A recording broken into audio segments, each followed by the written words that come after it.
iangaliwe jameni, sijaona maneno kama ya leo. Nilikuwa nimeshika dawa ndio nataka kumesa. Baba amenitupia tia gasi itaniua. Jamani. Majonzi na ghadhabu.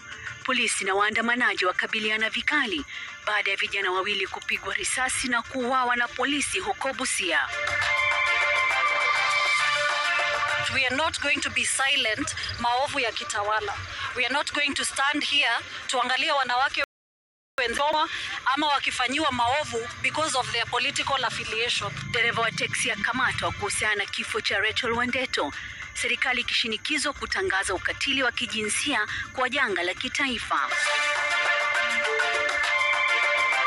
Nimeenda hasara kama ya milioni kama 3 hivi. Wafanyabiashara wazidi kukadiria hasara ya mamilioni ya pesa baada ya maduka kuporwa na mali kuibwa kwenye maandamano kuhusu mafuta ghali.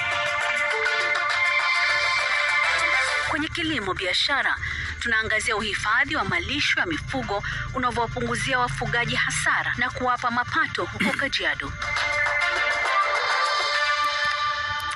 Ananisaidia kwa lugha ishara